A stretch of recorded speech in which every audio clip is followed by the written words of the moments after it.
On a des statistiques assez incroyables de personnes qui ont plus de 1 000 € sur leur carte titre-restaurant. Tu ne peux pas transposer le papier vers le digital sans te poser la question de l'usage. C'est l'avantage préféré des Français. Ça fait partie quand même de notre culture aujourd'hui. On a aujourd'hui 60% des utilisateurs de cartes qui disent avoir été au moins une fois confrontés à un problème de refus de commerçants. Il y a un marché biface, celui des commerçants, celui des entreprises. Celui des entreprises paye peu, sauf les petites qui payent, elles. Les commerçants, par contre, payent beaucoup. Et ce marché est déséquilibré. Est-ce que l'utilisateur a le choix de se dire, là, je veux utiliser à ce moment précis ma carte ticket restaurant?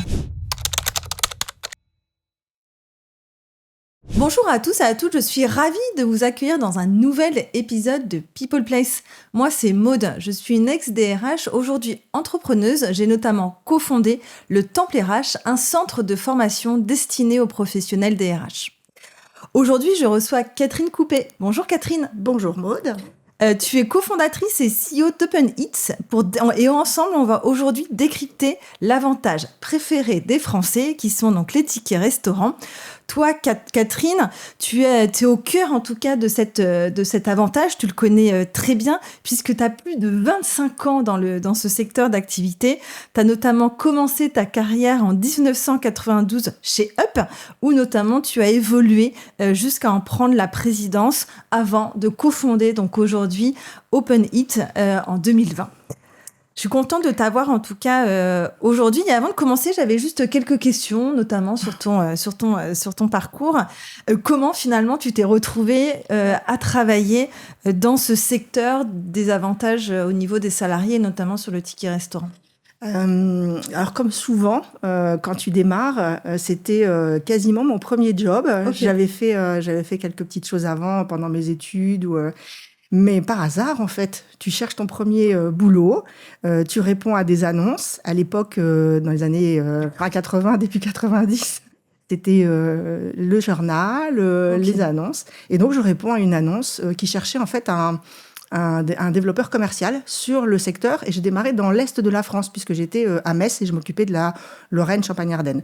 Et c'est comme ça, en fait, que je suis rentrée et que, comme tu l'as dit, je ne l'ai pas quitté pendant un peu plus, même 25 ans. Okay. Ouais. Chez Up. Chez Up, effectivement. D'accord. Donc, chèque déjeuner à l'époque. La transformation de l'entreprise qui était... Quand je suis arrivée là-bas, monoproduit, monopays, on était à peu près, je crois que je devais être le matricule 160. Et aujourd'hui, qui a un grand groupe international de plusieurs milliers de personnes. Et que j'ai eu la chance, en tout cas, d'accompagner dans son développement, dans sa croissance, qui m'a fait beaucoup grandir aussi. J'ai essayé de contribuer le mieux possible à sa croissance également. Donc c'était une belle expérience, mais vraiment le hasard. Ouais. Et j'ai adoré évidemment ce marché parce que tu donnes du plaisir aux gens. Enfin, le déjeuner, c'est quand même en France un moment important. Et donc c'est du pouvoir d'achat, c'est du plaisir.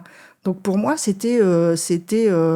mieux que de se retrouver, tu vois, je sais pas moi, dans le béton ou dans les poutrelles en métal. Enfin voilà, c'était chouette. Et avec une difficulté et que je trouvais passionnante, c'est justement trouver le moyen de faire évoluer, tu vois, cet avantage qui est ancien parce que ça date des années 50, 60. Raconte-nous un petit peu, oui, le ticket restaurant, comment il est arrivé en France Alors ça vient d'une expérience, d'une idée en fait d'un médecin britannique. Je sais plus à quel endroit il était et qui en fait voulait accompagner il avait une clinique et le personnel médical de la clinique déjeunait à l'extérieur et pour les aider. Il avait trouvé une idée géniale, c'est de donner des petits vouchers qu'il pouvait négocier auprès d'un certain nombre de commerçants, de restaurateurs qui étaient à proximité. Et que c'est comme ça, finalement, que l'idée du titre restaurant est née. Et tu vois bien donc c'est l'évolution. Anglais, finalement, exactement. C'est pas français. L'idée est anglaise. Et en fait, l'histoire dit...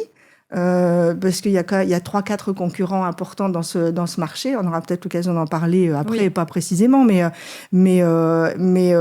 l'histoire dit que c'est Jacques Borel, effectivement, donc Edenred, Groupe Accor, qui est revenu avec cette idée en France et qui l'a dupliquée, puisqu'il avait un restaurant lui-même dans Paris. Okay. Et il avait inversé finalement la stratégie en se disant tiens, pour faire venir les gens dans mon restaurant, je vais vendre des vouchers, des tickets aux entreprises à proximité. C'est comme ça que l'histoire a démarré.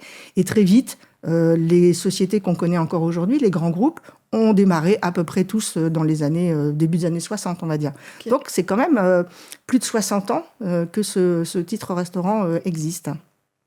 Merci en tout cas pour cette historique, c'est toujours intéressant de voir. Ça fait donc plus de 60 ans c'est ça, que les tickets restaurants arrivent, et donc c'est l'avantage préféré des Français.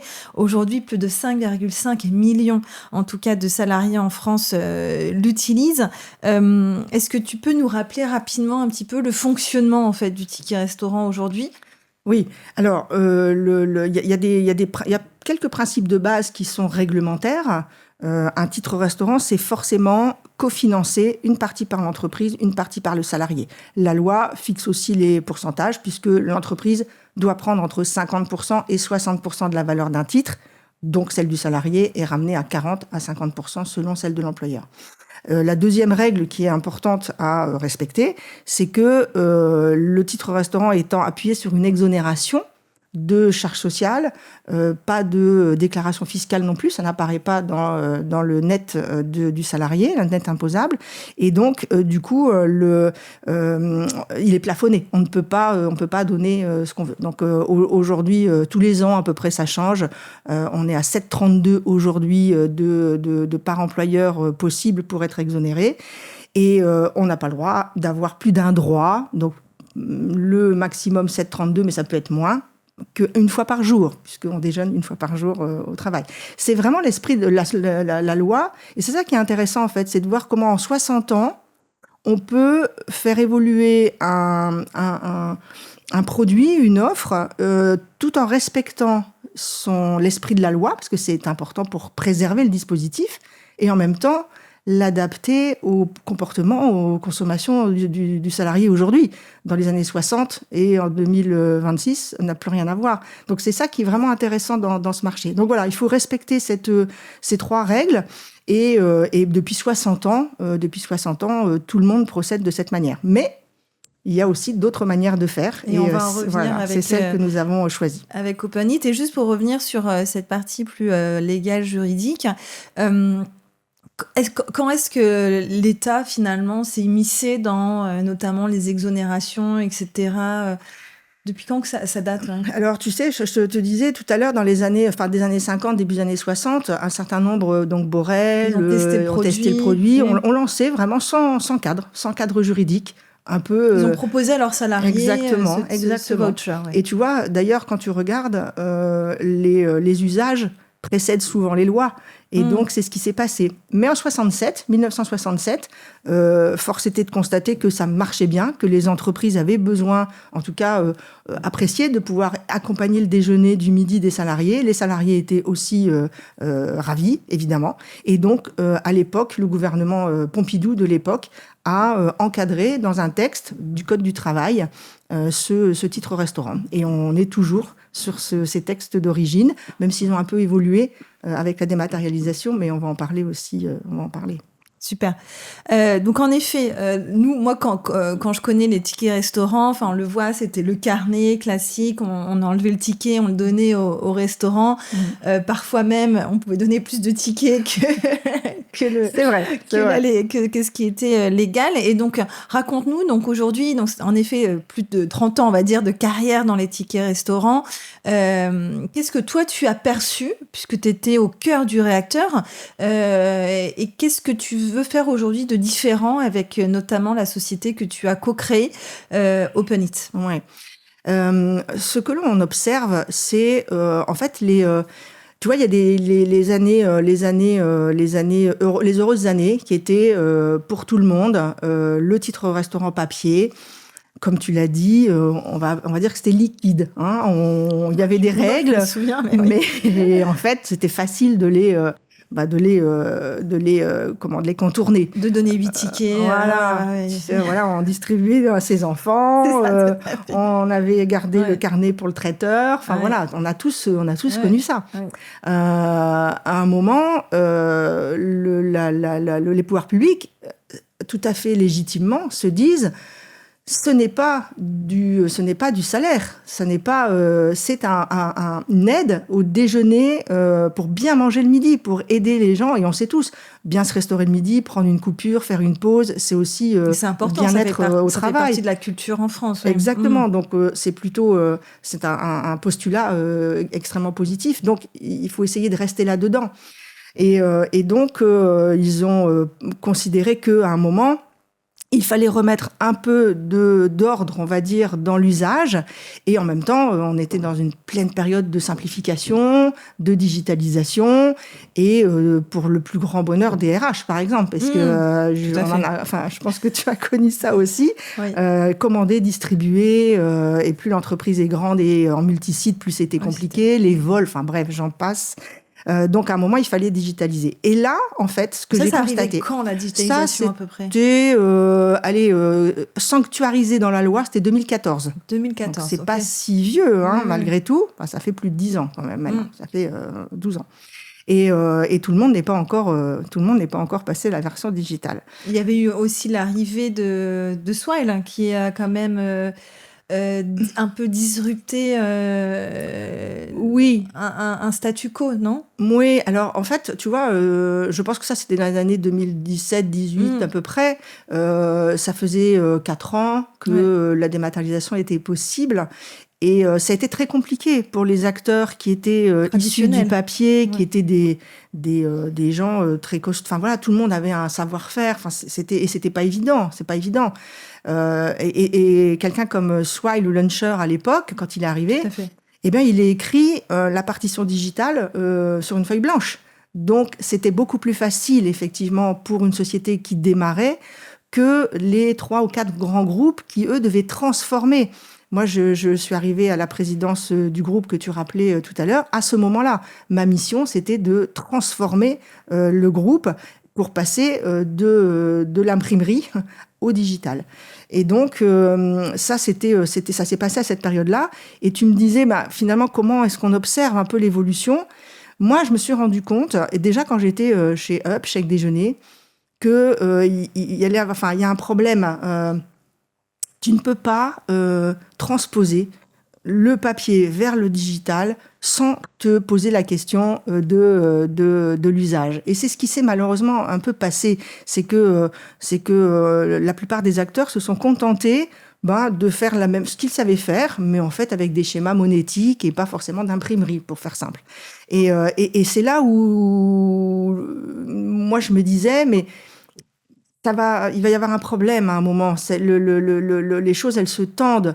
Les générations changent aussi. Les générations changent. On a vu après le Covid qui est arrivé, donc ça aussi, ça a déclenché des choses. Mais tu passes on peut pas dire que c'est la même offre pour le salarié. Tu donnes ton chéquier à tes enfants, tu te retrouves avec une carte personnelle. Bon, tu mettais 10 chèques sur la table ou tu gardais 3 carnets pour ton traiteur à un moment. Là, t'es 25 € par jour. Tu pouvais aller au restaurant, tu laissais 3 tickets sur la table. Aujourd'hui, t'attends que le TPE il puisse accepter. Donc, tu imagines, enfin, c'est un grand changement pour les utilisateurs. Et je trouve et je regrette, y compris l'entreprise dans laquelle j'étais, ces acteurs n'ont pas pensé usage. Ils ont pensé tech, ils ont pensé transposition, mais ils n'ont pas pensé usage. Et c'est ça, en fait, qui donne envie à d'autres acteurs, comme ce qu'on essaie de faire aujourd'hui, de proposer une alternative. Voilà. Alors, raconte-nous l'alternative, donc, qui est quand même bien différente de ce qu'on connaît, et par exemple, que mes parents aussi ont pu connaître. Donc, je te rejoins, la transposition. Moi, je me souviens... Mon père, c'était assez aussi particulier de changer l'usage que l'on avait, en tout cas, des tickets restaurants. Donc, est-ce que vous essayez en tout cas, que vous essayez de proposer avec OpenEat sur cet usage finalement du ticket restaurant où on oublie finalement le ticket et c'est avec sa carte bancaire, sa propre carte bancaire, mais tu vas nous raconter plus ça en détail. Ouais. Oui, alors comme nous, notre challenge, c'était de se dire il faut qu'on trouve une solution alternative pensée usage. Et si on la trouve pas, tant pis. Mais comme on l'a trouvé, on a donc démarré l'entreprise. Parce que moi, quand je suis partie de Up, j'avais vraiment l'intention de faire autre chose. J'étais pas du tout d'accord. non. Okay. J'avais pas forcément envie de. J'avais passé 25 ans, même 30 ans, tu as raison, dans le marché des avantages aux salariés. Et je me disais, c'est le moment d'aller piquer la curiosité. La présidence, en plus. Exactement. Au bout de l'histoire, oui. Après, je n'ai pas réussi à faire ce changement, en fait. Ça a été compliqué. Donc, bon. Mais je m'étais... j'avais quitté le costume. J'avais rangé le costume. Et puis, en fait, parfois, la vie te rattrape. Et comme on connaissait bien, Jacques-Yves, mon associé et moi, on connaissait bien ces choses-là. Du coup, on s'est dit, mais il faut qu'on essaie de proposer une alternative parce qu'à un moment, les choses se tendent et c'est pas forcément bien pour la pérennité du dispositif. Et donc, nous, on s'est dit, ce qui bloque, il y a deux choses. C'est que à partir du moment où on est on va dire, enfermé, ou en tout cas contraint d'avoir une carte perso limitée à 25 € par jour à passer sur un TPE, eh bien, il faut qu'on arrive à... Il faut qu'on se débarrasse de ce problème de la carte. Parce que la carte prépayée, qui est en fait on va dire l'habitude depuis 60 ans, papier ou carte, tu vois, quand je parlais de transposition, eh bien, ça marche plus de la même façon. Parce que si tu n'utilises pas facilement ta carte, eh bien, deuxième conséquence, c'est que tu ne peux pas consommer l'ensemble de tes droits.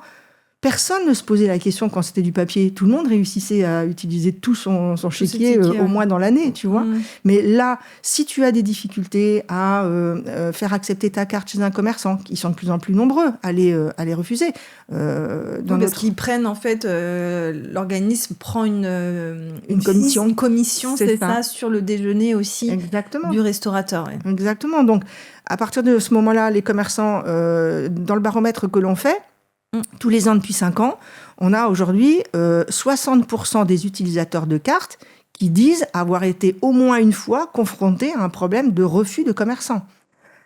Parce qu'après, eux, pour les commerçants, c'est aussi de l'admin à gérer. Ils doivent, j'imagine, faire des contrôles.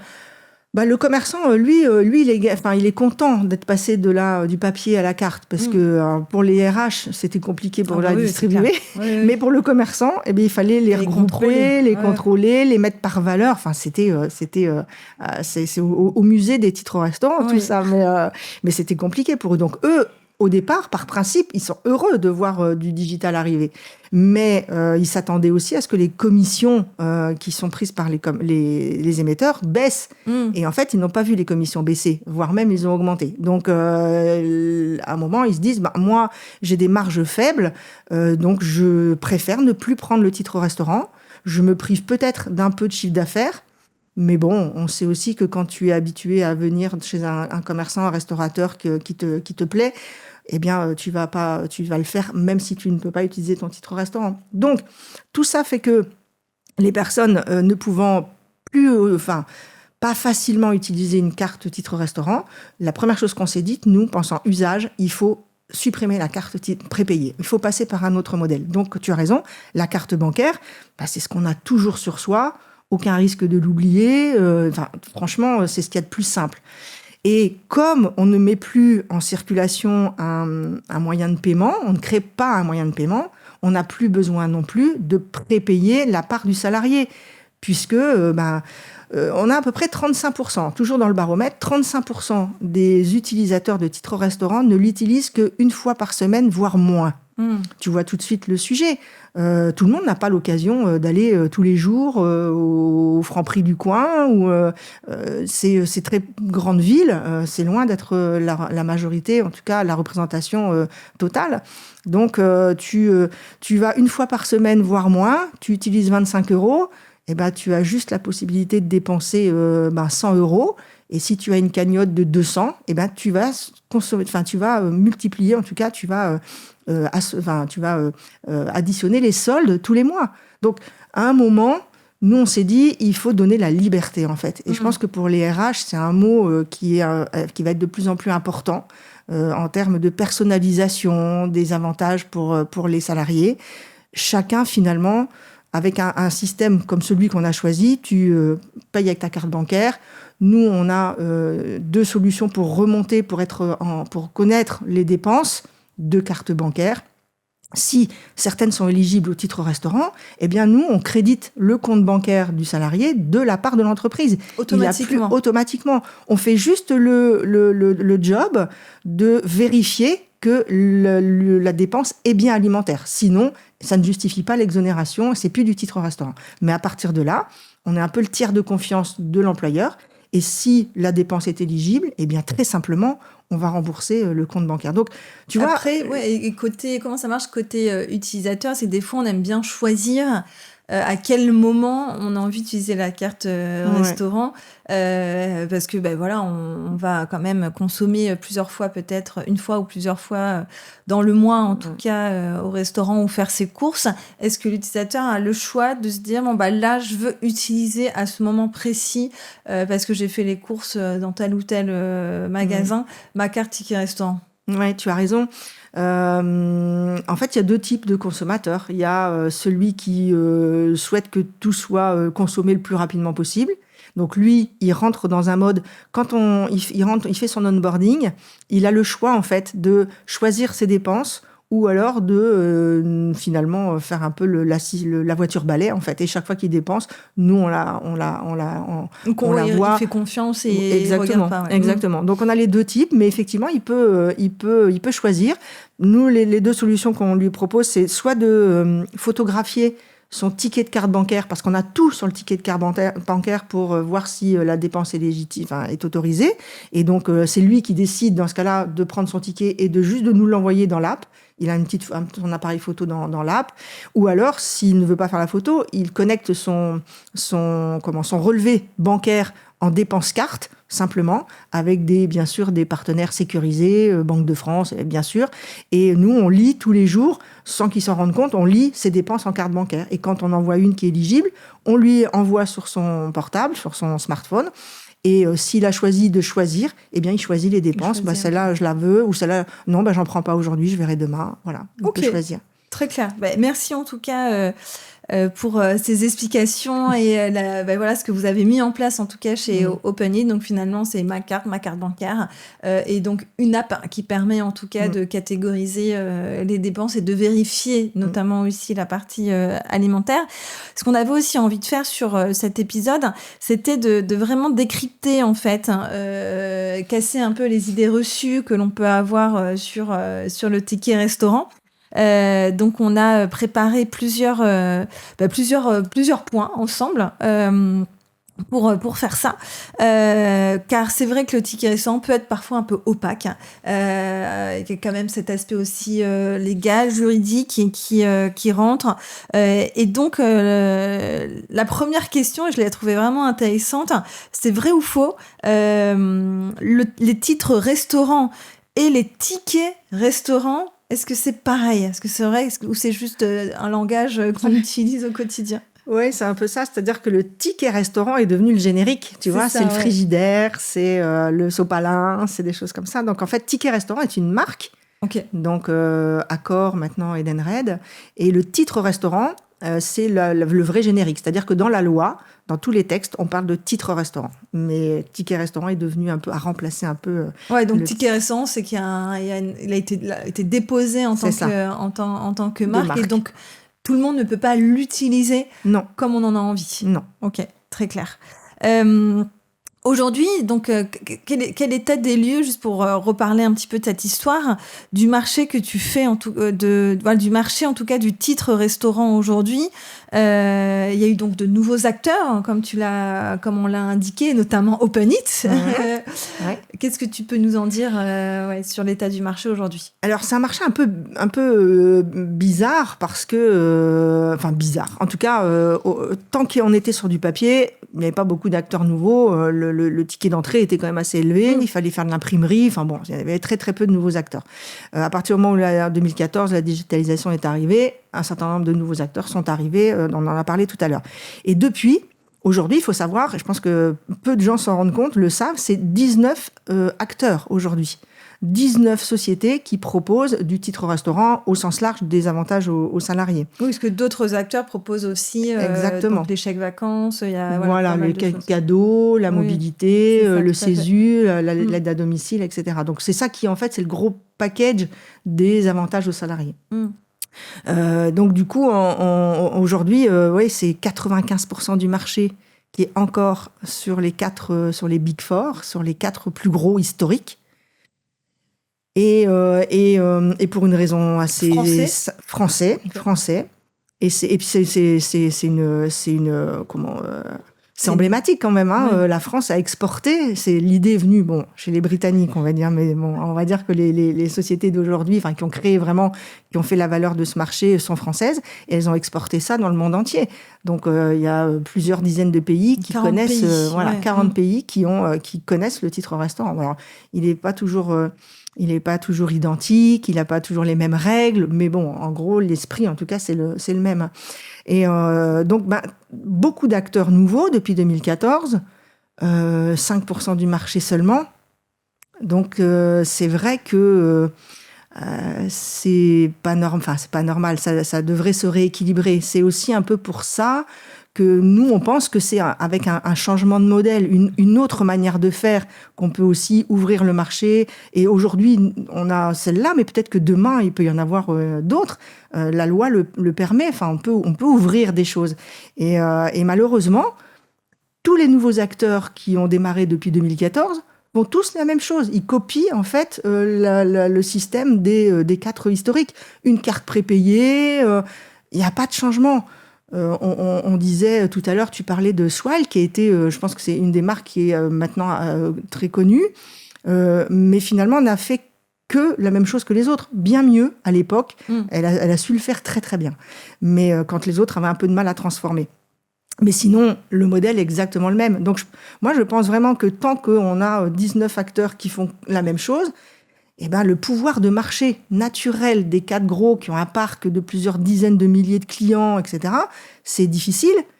Et tu rajoutes à ça, et on va revenir aux commerçants, que la plupart du temps, les émetteurs ne font pas payer l'entreprise, mais ils font payer très cher le commerçant, qui lui est un peu en bout de chaîne, tu vois, il pouvait pas trop réagir. Eh bien, aujourd'hui, il a le choix s'il veut. Et maintenant, c'est pour ça que certains arrêtent maintenant et refusent. Donc, tu vois. Et Open Eat, il y a une commission ou pas du tout sur l'aspect restauration et restaurateur? Donc, oui, alors. Pas de commission? Non, alors par principe, il y en a pas, puisque la carte bancaire, c'est transparent. Le restaurateur, il ne voit même pas que tu vas payer avec des titres restaurants. Il ne sait pas. Ce qui fait que finalement, la solution Open Eat, c'est la plus, on va dire, la plus large en termes d'acceptation, puisque nous, on fait le travail juste derrière. Juste derrière le paiement, on vérifie que c'est éligible. Donc, partout où tu vas utiliser ta carte, elle sera acceptée. Ce qui est un avantage pour l'utilisateur et pour le restaurateur. Exactement, et pour l'employeur qui donne un titre restaurant, pour sa marque employeur, qui a un titre restaurant qui est sans couture, tu vois, sans friction.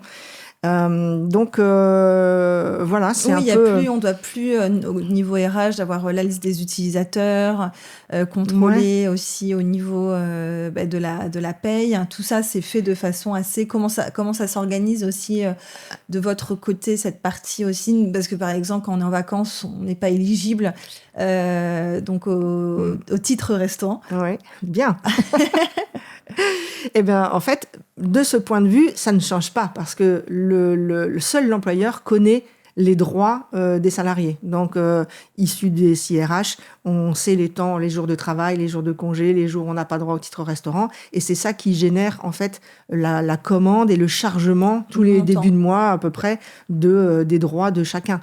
Donc, par exemple, je peux être en vacances et quand même utiliser mon titre restaurant parce que j'étais éligible à une enveloppe globale dans mon mois et finalement maintenant peu importe. Exactement. Exactement. Les jours d'absence permet de calculer ton droit. C'est ça. Mais après, une fois que tu as ta cagnotte, elle est utilisable même pendant les vacances. Ouais. Okay. Alors qu'au départ, l'esprit, c'était pas vraiment ça. Hein. Bah oui, c'est ça. Voilà, on va dire que c'est un peu l'élargissement d'usage depuis 60 ans.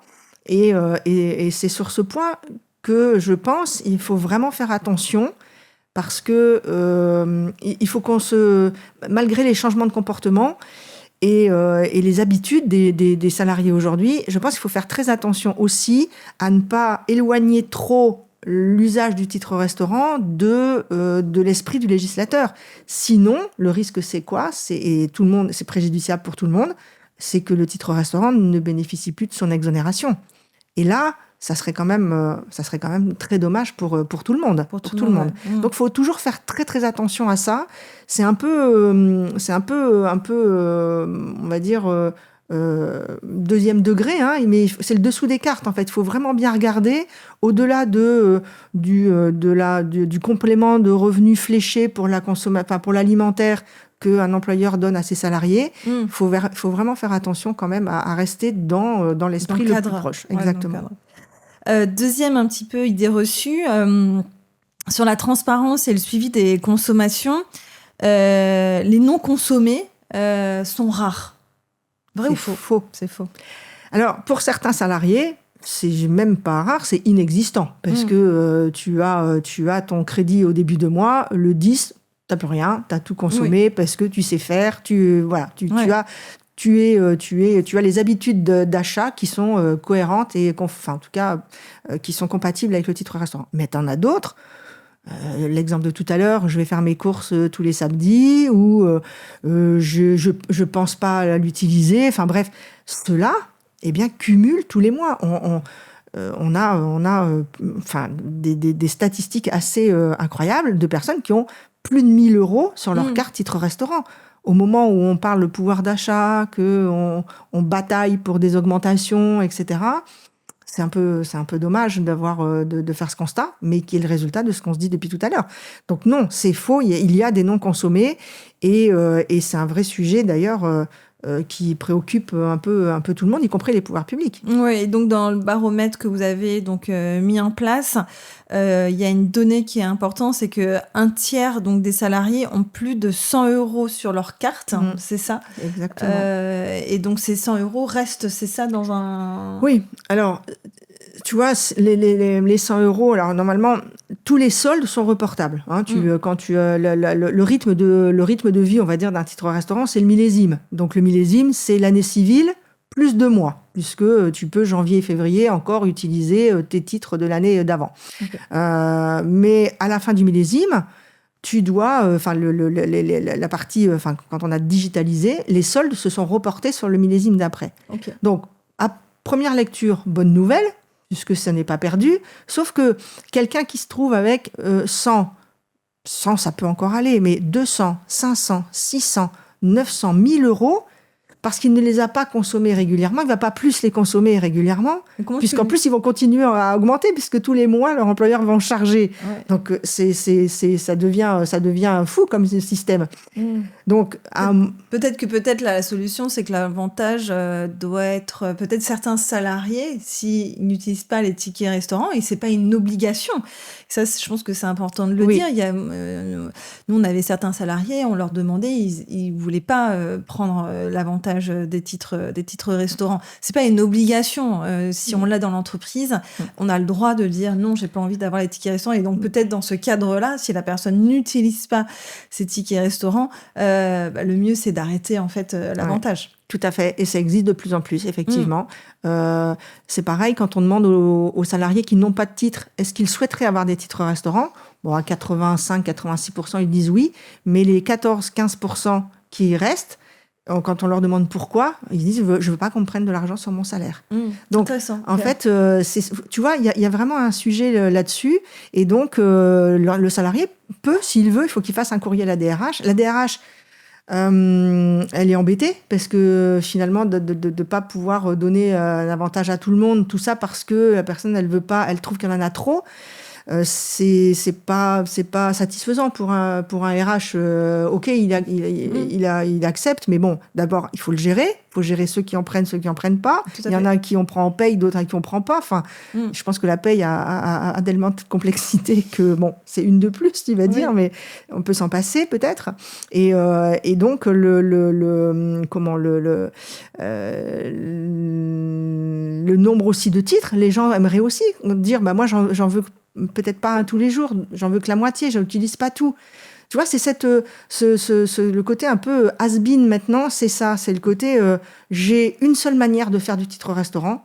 C'était jouable quand c'était du papier, avec la carte, comme on l'a vu tout à l'heure. Ben finalement, ça met trop tout le monde dans une obligation qui n'est pas compatible avec la vie de chacun. Donc c'est ça qui aujourd'hui est problématique, qui est en tout cas qui justifie que d'autres solutions en fait se présentent pour essayer justement de personnaliser plus. Et tu vois, quand tu te bases sur l'achat et seulement si tu as acheté, eh ben tu as ton remboursement ou ton crédit par employeur. Eh bien, c'est comme si tu avais un titre restaurant à la demande, en fait. C'est ton titre restaurant, celui dont tu as besoin. Et donc là, avec Openit, comment ça se passe alors? Parce que tu as quand même cette cagnotte qui est prise, en effet, tu as une partie qui est prise sur le salaire, en tout cas du salarié.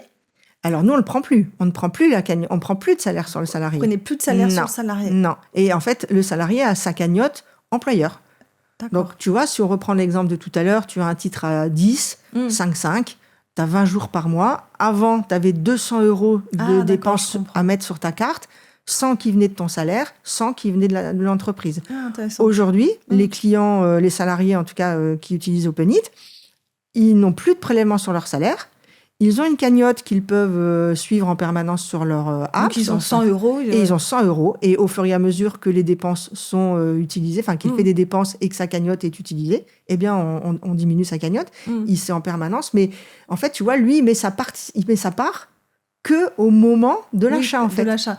Mais est-ce que cette part-là, est-ce qu'il y a une exonération, est exonérée sur la fiche de paye toujours? Tout à fait. Okay. Effectivement, la part de l'employeur est toujours exonérée. Okay. Donc, il n'y a pas de cotisation sociale, il n'y a pas de calcul de cotisation sociale sur cette part employeur.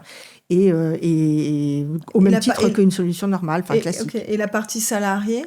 Et la partie salariée, elle n'existe plus. La paye n'a plus à retirer sur le salaire. Voilà. Ok, très clair. Tu as juste dans la DSN, beaucoup d'employeurs continuent à mettre.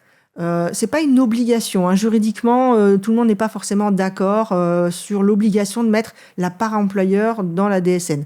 Mais comme maintenant la DSN est vraiment très issue de la paye, donc tu peux mettre dans autres contributions, selon le logiciel de paye, autres contributions, tu peux mettre la part employeur, mais elle ne vient pas dans le calcul des cotisations, et par salarié, zéro. Ok, très clair. Et ceux qui ont finalement, le refus est compliqué à justifier parce que bon, c'est un bonus employeur. Finalement, la partie salariée n'est plus dans ma paye. Donc en fait, je vais pas dire non à 100 € en plus. C'est plus compliqué à refuser. Voilà, et c'est pour ça que la RH souvent nous dit, finalement, c'est ça que j'aime bien dans le système Openit, parce que tout le monde a accès. J'ai plus à gérer, j'en veux pas. Tu vois, c'est plus tout ou rien. C'est ça. Tu rentres dans le système et comme c'est toi qui utilises selon tes besoins et l'employeur contribue selon les besoins des salariés, tout le monde est content en fait.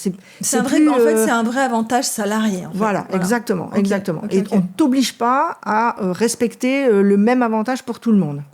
Très clair. C'est ça qui change et je pense que dans les entreprises aujourd'hui, on est de plus en plus en train de chercher à personnaliser, à être au plus près des besoins de chacun. Et tout le monde est différent, enfin. Tout le monde est différent, oui. Ouais, tout à fait.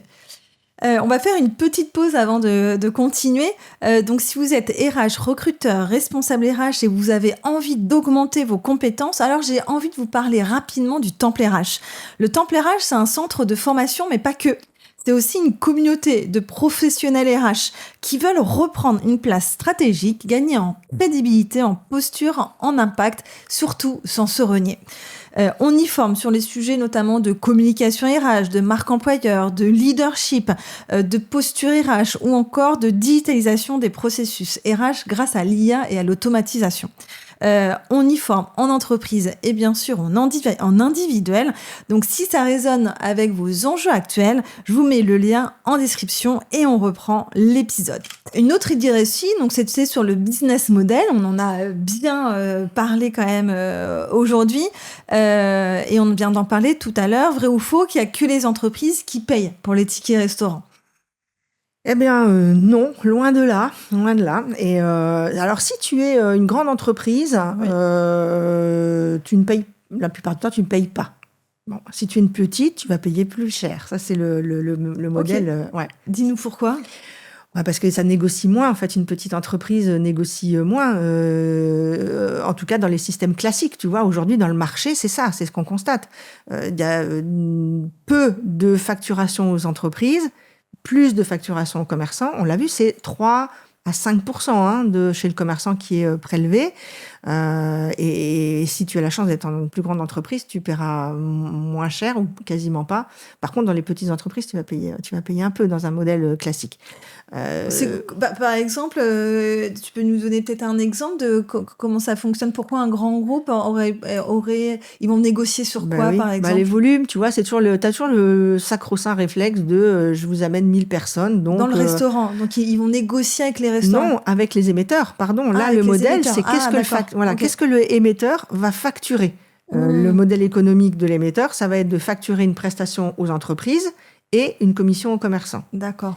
Et aujourd'hui, on constate que c'est plutôt le commerçant qui alimente les revenus d'un émetteur classique, d'une carte prépayée en fait. Okay. Et l'entreprise ne paye pas. Sauf si tu es une petite entreprise, là tu vas payer. Ils vont négocier en fait les frais de gestion. Voilà, c'est voilà, ça. Okay. Voilà. C'est quelques pourcents. Hein. Ça peut être 0,5, 1%, 2%, parfois 4%. Enfin, ça dépend. Le modèle n'est pas très c'est pas standard en fait, ça dépend, toutes les négociations sont possibles, mais aujourd'hui c'est le modèle qui est un peu justement déséquilibré et c'est ça qui est pointé du doigt. L'autorité de la concurrence a fait un rapport en 2023 je pense et a pointé du doigt ce phénomène en disant finalement il y a un marché biface. Le marché, celui des commerçants, celui des entreprises. Celui des entreprises paye peu, sauf les petites qui payent, elles. Et les commerçants, par contre, payent beaucoup. Et ce marché est déséquilibré. Ça a été dénoncé par l'autorité de la concurrence. C'est d'ailleurs la raison pour laquelle les pouvoirs publics s'interrogent et se demandent même s'ils ne vont pas imposer un plafond de commission pour information auprès des restaurateurs. Okay. Obliger les acteurs à ne pas prélever plus que 2%, par exemple, c'est ce qu'on entend, plus de 2% chez les commerçants, pour essayer de rééquilibrer le modèle, pour que l'entreprise aussi contribue finalement. Le service à qui il est vraiment rendu, il est rendu essentiellement à l'entreprise, qui va distribuer un pouvoir d'achat fléché, qui va mettre ça dans sa marque employeur. Enfin, c'est un vrai service. Elle devrait payer un peu, et le commerçant aussi. Mais aujourd'hui, c'est plutôt le commerçant qui paye tout seul. Donc là, les pouvoirs publics s'en mêlent, tu vois. Donc pour remporter finalement un contrat peut-être avec une grande entreprise, des émetteurs de tickets restaurants vont donc mettre à la baisse en tout cas la partie employeur mais peut-être ajuster la partie, monter un petit peu plus les fees sur la partie restauration pour rattraper en tout cas le manque à gagner. C'est ça. Exactement. Okay. Et tu vois pourquoi? Comment ils font ça? Sur la partie restauration et ils décident. Ils mettent ça dans le commerçant quand il a une carte, on lui propose de payer avec une carte.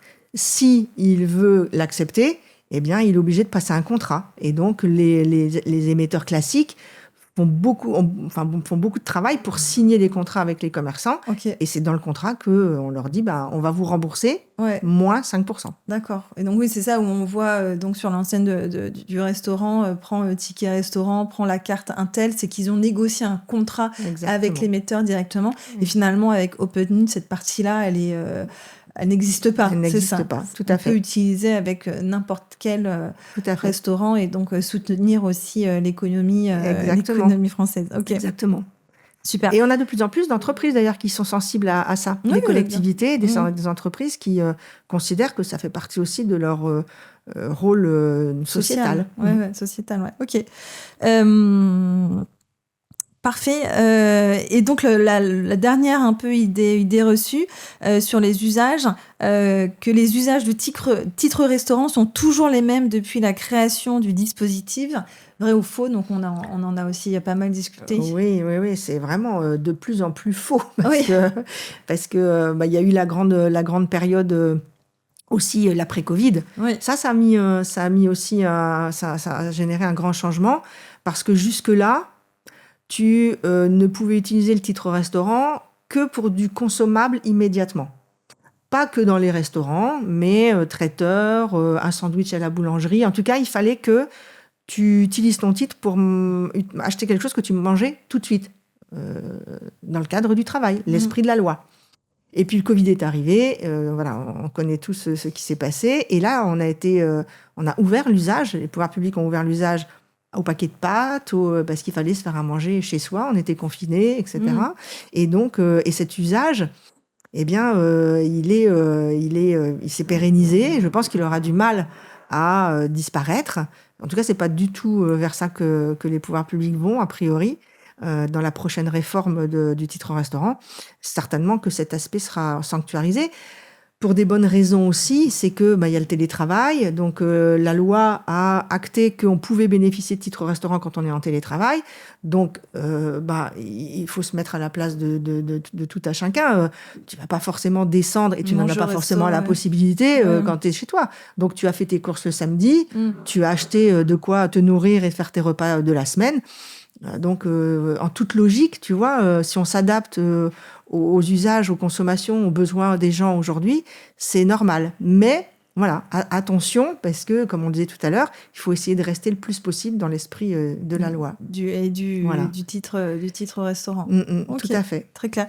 Et donc finalement, la loi, c'est ce que tu disais, n'oblige pas à une façon de faire. C'est aussi aux émetteurs, comme tu le disais très bien, de proposer en fait la façon de faire pour émettre, en tout cas, ce titre restaurant. Il n'y a pas de cadre particulier en fait. Non, si ce n'est que les pouvoirs publics commencent, quand ils réfléchissent, tu vois, à mettre un plafond maximum aux commerçants, c'est qu'ils commencent à dire, mesdames et messieurs du marché, faites quelque chose quand même, arrêtez de tirer sur la corde des commerçants. Donc, tu vois, c'est pour ça que je pense que plus il y a d'alternatives, de tentatives du marché de faire changer un peu les choses, moins la loi sera obligée de s'en occuper, moins les pouvoirs publics seront obligés de... Donc c'est pour ça que c'est bien que d'autres manières, d'autres méthodes, d'autres solutions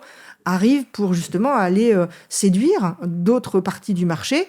Et les choses, elles vont, si on espère s'équilibrer un peu naturellement, c'est le marché qui va équilibrer. Ouais. Sinon, c'est les pouvoirs publics qui vont décider d'un certain nombre de choses. Par exemple, dans la réforme en cours, d'ailleurs, c'est dans le site du ministre du Commerce aujourd'hui, ils réfléchissent à stopper le report des soldes. Pour que les gens s'obligent à consommer les titres restaurants. Et il ne faut pas les thésauriser, les mettre de côté.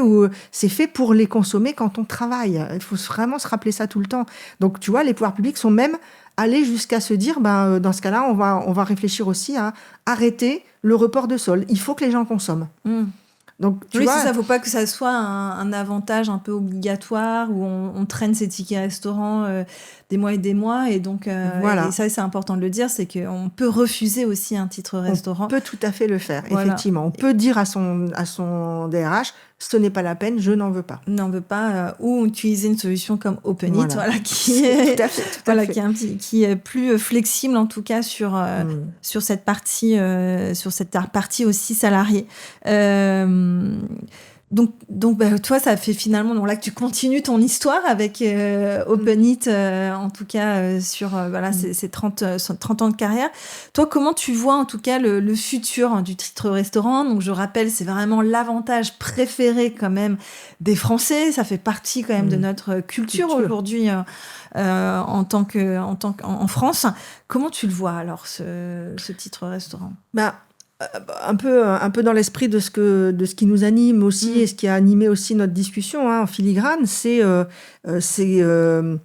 forcément quelque chose qui devient plus flexible. Il faut que ce soit à la main des consommateurs, des salariés, des entreprises.